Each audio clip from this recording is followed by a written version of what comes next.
हर सुबह मध्य प्रदेश के बुंदेलखंड अंचल में स्थित सागर शहर की झील में झिलमिलाती हैं सूर्य की किरणें और प्रवेश करती हैं सागर विश्वविद्यालय में। पथरिया की चट्टानों को तराशकर सुरम्य हरियाली को समेटे लगभग 1800 एकड़ क्षेत्रफल में फैला है सागर विश्वविद्यालय का परिसर, जो अब कहलाता है डॉक्टर हरि सिंह गौर विश्वविद्यालय। लगभग 200 अध्यापकों और 6000 छात्र छात्राओं के अध्ययन अध्यापन का कार्य होता है 36 विभिन्न विषयों के विभागों में।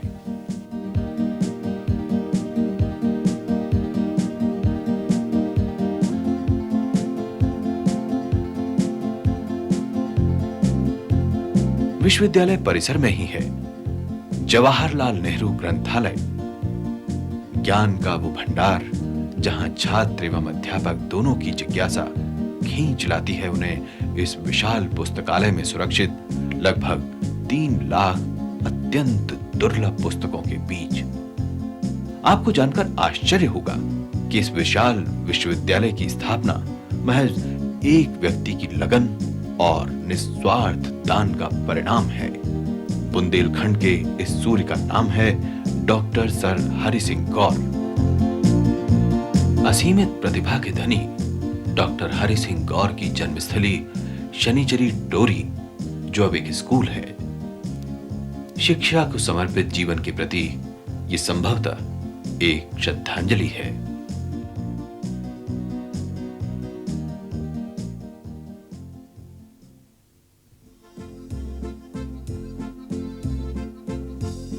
सागर के आकाश ने देखा है उनके पूरे जीवन को बढ़ते निखरते।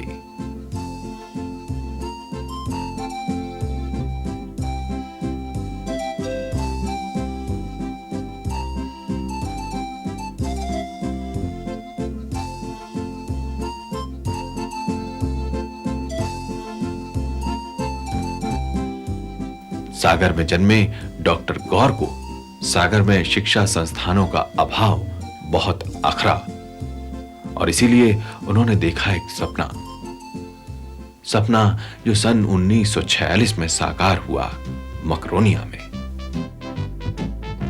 ये जिस परिसर में हम खड़े हैं वह आज 16वीं वाहिनी विशेष सशस्त्र बल का मुख्यालय है। इसी स्थल पर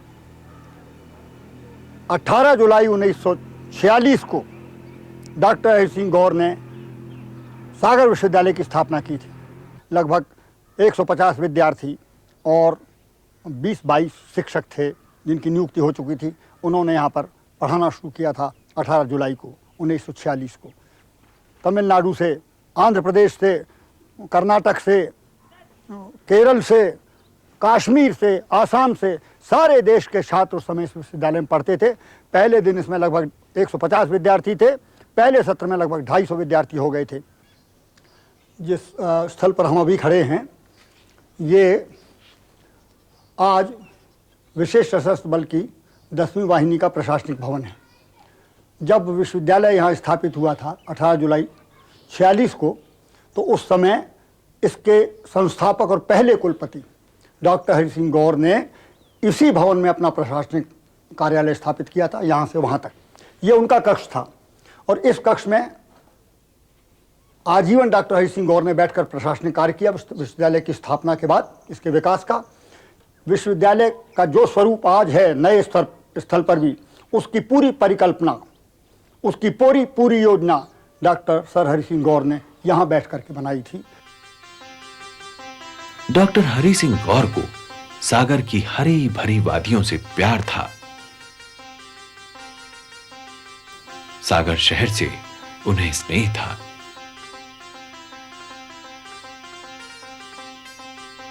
शहर के हृदय स्थल तीन बत्ती पर उनकी भव्य मूर्ति स्थापित करके शहर ने स्नेह का उत्तर श्रद्धांजलि से दिया है।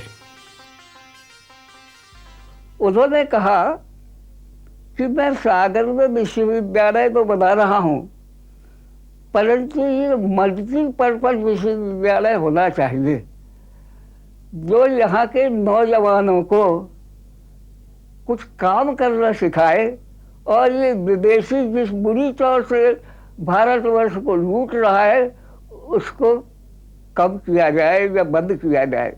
उन्हीं के प्रयत्नों से सागर विश्वविद्यालय की स्थापना हुई।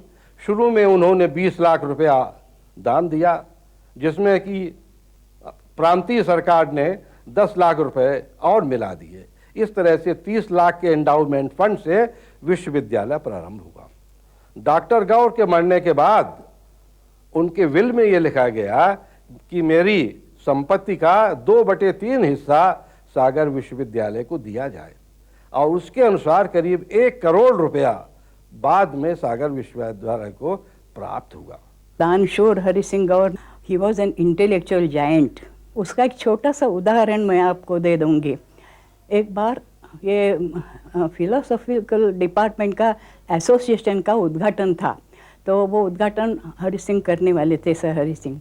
तो जब वो आए, समहाउ उनका इम्प्रेशन ये हुआ कि आज इकोनॉमिक्स का है, तो बोलना शुरू किया उन्होंने। ब्रिलियंट स्पीच, बिल्कुल इकोनॉमिक्स पर, मॉडर्न इकोनॉमिक्स पर बोलने लगे। तो सब लोगों को तो बहुत अच्छा इंटरेस्टिंग लग रहा था, बहुत अच्छा स्पीच था, पर फिर भी सब ऑडियंस में ज़रा हलचल होने लगी कि ये तो आज फिलोसफी का है और ये इंग्लिश इकोनॉमिक्स पर। तो डॉक्टर भवालकर ने ये बैठे एक छोटी सी चिट उनके पास कर दी धीरे से।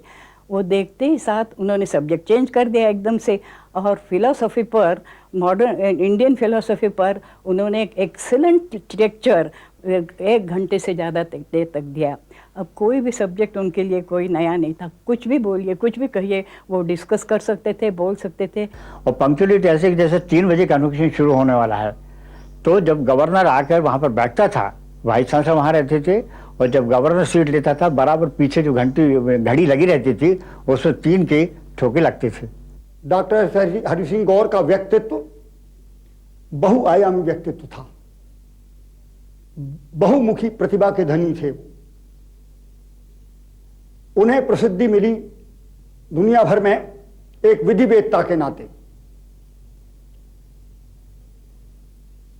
जब उन्होंने कैम्ब्रिज में अपनी शिक्षा ग्रहण करने के बाद विधि के स्नातक की उपाधि प्राप्त की, और उसके बाद उन्होंने आकर भारतवर्ष में अधिवक्ता के नाते अपना कारोबार शुरू किया। उस दौरान उन्होंने विधि के क्षेत्र में जो तत्कालीन संहिताएं थी विधि की, जो कानून थे, उन विधि विधान पर उन्होंने जो टीकाएं लिखी, कमेंट्री लिखी, उसमें वो हिंदुस्तान में, भारतवर्ष में कमेंट्री लेखक का, टीका लेखन का जो कार्य उन्होंने किया, वह एक तरह का प्रवर्तन का कार्य था।